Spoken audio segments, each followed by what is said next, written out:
நம்ம பர்வீன் கிச்சனில் இன்றைக்கி முட்டை குழம்பு பற்றி பார்க்க போகிறோம். தேவையான பொருட்கள் என்னென்ன எடுத்து வைத்துக்கொள்ளுங்கள்.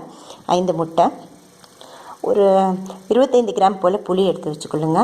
தேவைக்கேற்ப எண்ணெய், தேவைக்கேற்ப உப்பு, மசாலா 1 கப்பு, குழம்பு மசாலா 1 கப்பு, மிளகாய் தூள் ஒரு அரை ஸ்பூன், கடுகு, உளுத்தம்பருப்பு, கொத்தமல்லி, கருவேப்பிலை, தேங்காய், தக்காளி 1/4 கிலோவுக்கு கூட ஒரு 2 பழம் அதிகமாக எடுத்து வச்சுருக்கேன்.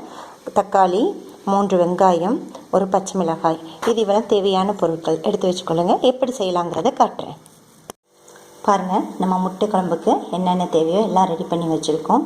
தக்காளியை நறுக்கி வச்சுருக்கோம், வெங்காயத்தை நறுக்கி வச்சுருக்கோம், பச்சை மிளகாயை 2ஆக கீறி வச்சுருக்கோம், தேங்காவை பால் எடுத்து 1 கப்புக்கு வச்சுருக்கோம். அதாவது பாதியில் பாதி தேங்காய், ஒரு 3.5 பத்து 4 பத்துக்குள்ளே தேங்காவை பால் எடுத்து அப்படி அரைச்சி வச்சுருக்கோம். புளியை தண்ணியில் நல்லா கறந்து இந்த மாதிரி வாட்டராக எடுத்து வச்சுருக்கோம். எல்லாம் ரெடி பண்ணி வச்சுருக்கோம். வாங்க செய்யலாம். எப்படி செய்கிறேன்னு பாருங்கள்.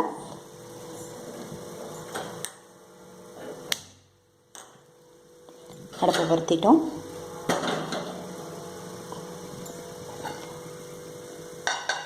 சட்டி காயிட்டோம்.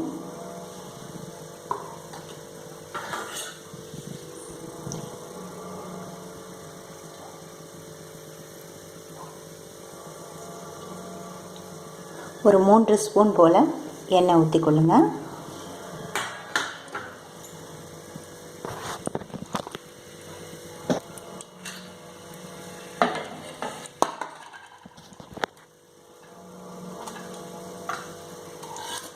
நறுக்கி வச்சுருக்க வெங்காயத்தை தட்டிடுங்க.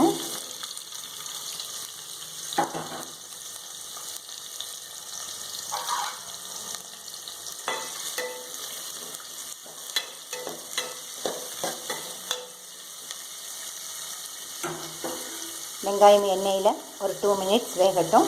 அது வரைக்கும் மூடி வைங்க. பாருங்க, வெங்காயம் நல்லா வெந்துருச்சு, எண்ணெயிலே வதங்கிருச்சு.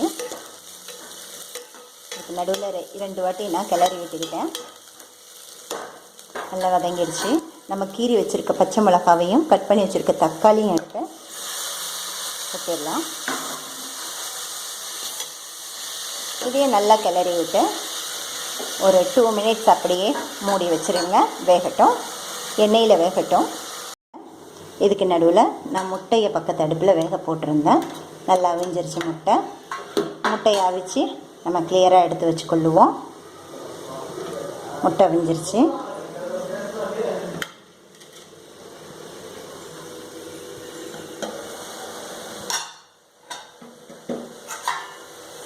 பாருங்கள், வெங்காயம், தக்காளி, பச்சை மிளகாய் நல்லா வதங்கி வந்துட்டு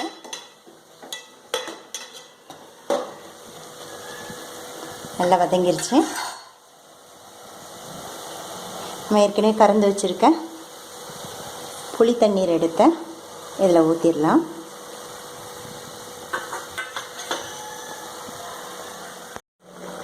புளி தண்ணீர் ஊற்றிட்டோம். 2 கப் தண்ணீர் எடுத்து ஊற்றிக்கொள்ளலாம்.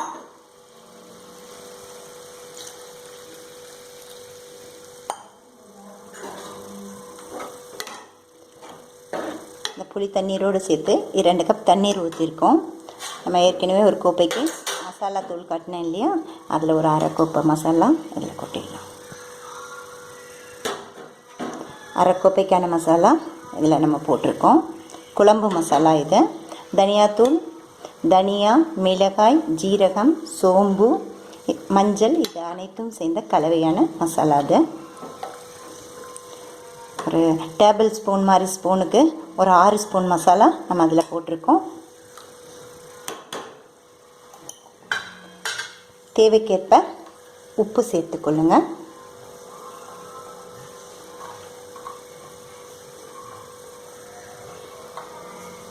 அப்படியே இன்னும் ஒரு 2 மினிட்ஸ் மூடி வச்சுருங்க. அந்த தண்ணியில் வெங்காயம், தக்காளி நல்லா வேகட்டும். அதுக்குள்ளே நம்ம முட்டையை உரித்து எடுத்துடலாம். பாருங்கள், குழம்பு நல்லா கொதி வந்துருச்சு, நல்லா வெந்துருச்சு. வெங்காயம், தக்காளி, புளி தண்ணியில் நல்லா வெந்துருச்சு. நம்ம தேங்காய் பால் அரைச்சி வச்சுருக்கோம் இல்லையா, அதை இதில் சேர்த்துடலாம்.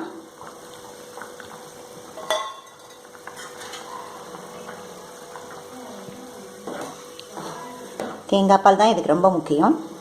எந்த அளவுக்கு தேங்காய் பால் சேர்க்குறீங்களோ அந்தளவுக்கு ருசியாக இருக்கும் குழம்பு. தேங்காய் பால் கொதிக்கிறதுக்கு முன்னாடி இந்த பாருங்கள், முட்டையை மேலே இப்படி கீறி வச்சுருக்கேன். பின்பகுதியிலும் முன்பகுதியிலும் இப்படி கீரல் போட்டு வச்சுருக்கேன். அந்த 5 முட்டைகளையும் எடுத்து குழம்புல போட்டுடலாம்.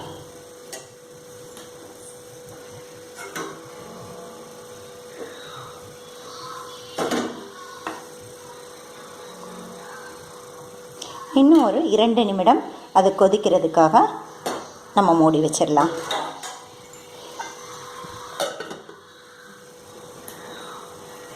இந்த டைமில் இந்த 2 நிமிடம் அது கொதிக்கிறதுக்கு முன்னாடி நம்ம அடுத்த அடுப்பில் இதுக்கான தாளிப்பு வேலைகளை செய்யலாம்.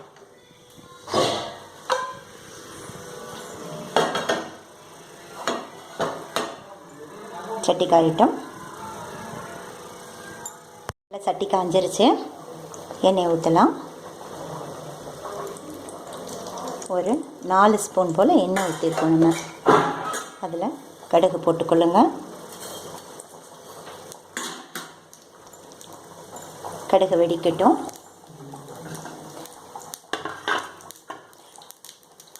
நம்ம அதுக்கான தாளிப்புக்கான வெங்காயம் ரெடி பண்ணி வச்சுருக்கோம். அது நல்ல பொன் முறுவலில் வரட்டும்.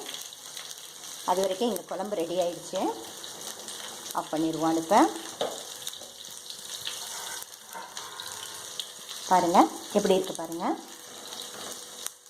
தேங்காய் பால் முட்டை குழம்பு ரெடி. இதுக்கு மேலே தாளிப்பு செஞ்சு ஊற்றணும். அதை செய்வோம். பொன் முறுவலுக்கு வந்துட்டேன் பாருங்கள். அதோட ஜீரகத்தை தட்டிடுவோம்.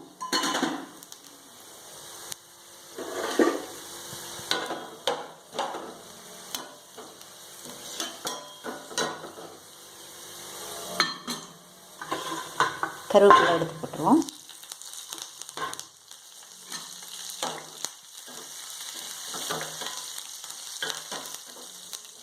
வெங்காயம், கடுகு, வெங்காயம், ஜீரகம், கருவேப்பிலை இதுவெல்லாம் போட்டு தாளிசம் பண்ணியிருக்கோம். இது கூட நம்ம அடுப்பை ஆஃப் பண்ணிவிட்டு தாளிசம் ரெடி ஆகிடுச்சு. இந்த ஒரு 1/2 ஸ்பூன் மிளகாய் தூள் வச்சுருக்கோம் இல்லையா, அதை அப்படியே அந்த எண்ணெயில் போட்டுருவோம். இப்போ பார்த்திங்கன்னா அந்த எண்ணெய் வந்து ரெட் கலரில் ஆகிடும். இது குழம்புல ஊற்றும் போது நம்ம நிறைய ஆயில் சேர்த்துருக்க மாதிரி ரெட்டாக தெரியுமே ஒழிய நம்ம கொஞ்சமான ஆயில் தான் சேர்த்துருக்கோம். ஆனால் அந்த மிளகாத்தூள் சேர்த்ததுனால உங்களுக்கு பார்க்க நிறைய ஆயில் சேர்த்த மாதிரி தோணும். அதுவும் நான் ரொம்ப ரெட்டாக இருக்கிறதுனால காரம் ஜாஸ்தியாக இருக்க மாதிரியும் தோணும். ஆனால் அப்படி இல்லை, எல்லாமே சரியாக தான் போட்டிருக்கோம். அந்த எண்ணெயில் நம்ம மிளகாத்தூள் போட்டதுனால பார்க்குறதுக்கு அது மாதிரி உங்களுக்கு தெரியும். பாருங்கள், இந்த தாளிப்படுத்த மேலே கொட்டிடுங்க.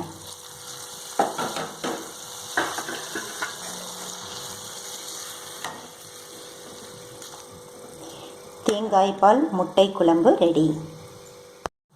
பாருங்கள், மேலே கொத்தமல்லி இலை போட்டிருக்கேன். தேங்காய் பால் முட்டை குழம்பு ரெடி. செய்து பாருங்கள். உங்களுக்கு பிடிச்சிருந்ததுன்னா கமெண்ட் பாக்ஸில் உங்களுடைய கருத்துக்களை தெரிவிங்க. லைக் பண்ணுங்கள், ஷேர் பண்ணுங்கள், கமெண்ட் பண்ணுங்கள். பர்வின் கிச்சன் சேனலுக்கு சப்ஸ்கிரைப் பண்ணுங்கள். தேங்க்யூ ஃபார் வாட்சிங்.